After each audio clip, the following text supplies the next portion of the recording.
सास की सोच। गौतम, जा अपनी जोरू को बोल, अभी थोड़ी देर में तैयार होकर नीचे आ जाना, वैसे भी सारे मेहमान आ चुके हैं। जी माँ। अरे गौतम की माँ, कब मिला रही हो अपनी बहू से? मैंने तो उसकी सुंदरता के बड़े चर्चे सुने हैं। आज हम भी तो देखे कितनी सुंदर है। वैसे मेरी बहू से तो कम ही होगी। काकी, भाभी इतनी सुंदर है ना कि हमको डर है कहीं किसी की बुरी नजर ना लग जाए। देखते हैं कितनी सुंदर है। अरे आप चुप कर और देख अपनी भाभी को, तैयार हुई या नहीं। अरे लो, भाभी आ गई। अरे कितनी सुंदर है, इसके चेहरे पे तो चांद सी चमक है। सुन रिमझिम, क्या नाम है तेरी भाभी का? सही पहचाना आपने, चांदनी है मेरी भाभी का नाम। क्या हुआ काकी, मुंह से बाहर शब्द नहीं निकल रहे? या चांदनी भाभी की चांद सी सुंदरता ने आपका मुंह बंद करवा दिया?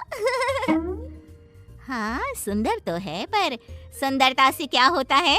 लड़की में गुण भी तो होने चाहिए। मेरी बहू में सुंदरता के साथ साथ संस्कार भी है। अरे वाह गौतम, सच्ची में तुम्हारी बीवी बहुत सुंदर है। हाँ, एकदम चांद जैसे अलग चमक रही है तुम्हारी बीवी इस पूरी पार्टी में। बात तो तुम एकदम सही कह रहे हो, इस भीड़ में भी सबसे अलग चमक रही है मेरी चांदनी। आज इस पार्टी में तुम्हारी बीवी की सुंदरता ने 4 चांद लगा दिया है।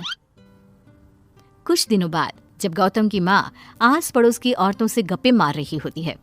माँ जी, मेरी माँ की तबीयत थोड़ी खराब है, आप इजाजत दो तो क्या मैं और गौतम एक बार वहाँ हो आए? हाँ हाँ बहू, ठीक है, जब शाम को गौतम काम से आ जाए तो अपने मायके हो आना। ये क्या, उसने बोला और तुमने जाने दिया? हाँ, अभी उसने बताया तो सही, उसकी माँ की तबीयत खराब है।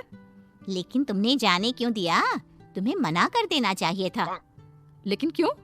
अरे तुम्हारी बहू को अभी शादी किए थोड़े ही दिन हुए हैं और वो अपने मायके जा रही है।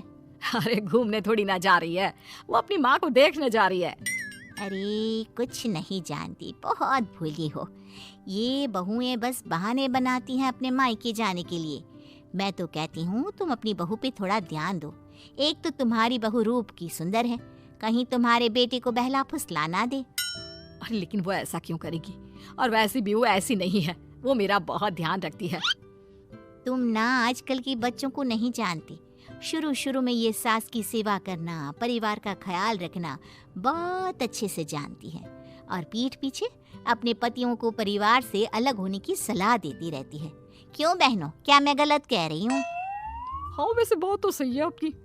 और पता है, मेरी बहन की बेटी की शादी को अभी 1 महीना भी नहीं हुआ और उसका बेटा अपनी बीवी की हर बात मानता है, और तो और अपनी बीवी के लिए अपनी माँ से लड़ता भी है।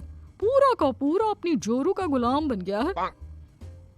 तुम्हारी बहू वैसे भी इतनी सुंदर है, ऊपर से पढ़ी लिखी भी है, और आजकल की पढ़ी लिखी लड़कियां अपने पति को चिकनी चुपड़ी बातों में फंसाकर अपना काम निकलवाना जानती है। हाँ। अरे हाँ, पर मेरी बहू चांदनी समझदार है। हाँ यही तो बात है, तुम किसी के चेहरे पे देखकर उसके दिमाग में क्या चल रहा है वो थोड़ी ना बता सकती हो। और हाँ, अपनी बहू के चांद से सुंदर चेहरे को देखकर धोखा मत खा जाना। अरे जरूरी थोड़ी ना है जो इंसान चेहरे से सुंदर हो वो मन से भी सुंदर हो, क्योंकि चांद पे भी तो दाग होते हैं। थोड़ी देर बाद सभी अपने अपने घर चले जाते हैं। शाम को चांदनी और गौतम घर आते हैं। और बहू, माँ को देखाई? जी माँ जी, अब थोड़ा ठीक है। बहू, अब तुम्हारा घूमना फिरना हो गया हो तो घर के कामों में मेरा हाथ बटाओ। जी माँ जी। मेरा ये घुटनों का दर्द कभी भी शुरू हो जाता है। बहू, लगता है आज सारा काम तुझी को करना होगा। कोई बात नहीं माँ जी, काम ही तो है, काम तो होता रहेगा। आप पहले अपना ख्याल रखिए। ठीक है, अब तो इतना बोल ही रही है तो मैं अपने कमरे में आराम करने जा रही हूँ। अगले दिन सुबह जब गौतम ऑफिस के लिए निकल रहा होता है। माँ, अब कैसा है तुम्हारे घुटनों का दर्द? ज्यादा तो नहीं हो रहा? नहीं तो शाम को चांदनी आपको डॉक्टर के पास दिखाएगी। तुझे किसने बताया? बहू ने इतनी जल्दी तेरे पास मेरी चुगली भी कर दी? माँ, चुगली नहीं, उसे आपकी चिंता है इसलिए उसने मुझे बताया। उसे डर था कहीं आपका दर्द बढ़ ना जाए। थोड़ी देर बाद चांदनी वहां आती है। माँ जी, मैं सोच रही थी हम लोगों को अब किसी दूसरे घर में शिफ्ट हो जाना चाहिए। लेकिन क्यों? और अचानक से तुम्हें ये ख्याल क्यों आया? वो माँ जी, मेरी एक सहेली अपना घर बेच रही है और उसका घर गौतम के ऑफिस के पास पड़ता है। और देखिए ना, गौतम को यहाँ से ऑफिस कितना दूर पड़ता है और आपके लिए भी बाजार दूर पड़ता है। अगर हम वो घर खरीद लेते हैं तो हमारा कितना फायदा है। गौतम को ऑफिस के लिए दूर नहीं जाना पड़ेगा और आपको जब शॉपिंग जाने का मन करे आप जा सकती हो। ऊपर से वो मेरी दोस्त है तो वो हमें घर थोड़े कम दाम में भी बेचेगी। हाँ, बात तो तुम सही कह रही हो। कोई जरूरत नहीं है घर बदलने की। और तू क्या अपनी बीवी के हाँ में हाँ मिला रहा है? लेकिन माँ, मैंने एक बार बोल दिया ना तो बस, अब इसके बारे में कोई बात नहीं होगी। और ये कहते हुए वो अपने कमरे में चली जाती है। चांदनी भी उनके पीछे पीछे चली जाती है। क्या हुआ माँ जी? मैं कुछ दिनों से देख रही हूँ आप कुछ अजीब सा बर्ताव कर रही हैं। क्या अजीब सा? ऐसा ही तो करती हूँ। अगर तू मुझसे घर के बारे में बात करने आई है तो पहले ही कह देती हूँ, बिल्कुल नहीं। नहीं माँ जी, घर के बारे में बात करने नहीं आई। माँ जी, मुझसे कोई गलती हो गई है क्या? अगर कोई गलती की है तो डांट दीजिए, बात कीजिए, पर माँ जी ऐसा व्यवहार मत कीजिए। मैं बिल्कुल बुरा नहीं मानूंगी। और अगर आप अभी बताना नहीं चाहती तो आपका जब मन करे बता देना। मैं बस इतना ही कहने आई थी। कहीं मैं आस पड़ोस की औरतों की बातों में आके अपनी बहू के साथ गलत तो नहीं कर रही? और वैसे भी वो सही तो बोल रही थी। उसने मेरे और गौतम के बारे में ही तो सोचा।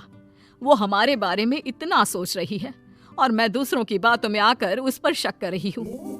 कुछ दिनों बाद काकी गौतम के घर गौतम की माँ से मिलने आती है। और गौतम की माँ कैसी हो? मैंने सुना तुम घर बदल रही हो। हाँ, वो वहाँ से गौतम का ऑफिस पास पड़ता है ना, वहाँ की तरफ ज्यादा सुविधाएं भी है। लेकिन इतनी जल्दी तुमने घर कैसे ढूंढा? किसने बताया? मुझे भी बताओ, मुझे भी अपना घर बदलना था। ये चांदनी का आइडिया था, उसी ने घर ढूंढा। देखा, मैंने कहा था ना, इसने अभी से अलग घर ढूंढना भी शुरू कर दिया। देखो, इसमें मेरी भी रजामंदी है। और तुम क्या मेरी बहू की जासूसी करने यहाँ आती हो या मेरा हाल चाल पूछने? मैं तो बस। और एक बात मेरी ध्यान से सुन लो, मेरी बहू भी सुंदर है, उसका मन भी उसी की तरह सुंदर है। और एक बात, चांद में दाग जरूर होते हैं, पर जिस तरह आसमान के सभी तारे मिलकर चांद जैसी चमक नहीं दे सकते, उसी तरह मेरी बहू चांदनी की सुंदरता और खूबियों की बराबरी तुम्हारी या और किसी की बहू नहीं कर सकती। कहने की जरूरत नहीं, काकी कोई भी जवाब दिए बिना चुपचाप वहां से उठकर चली जाती।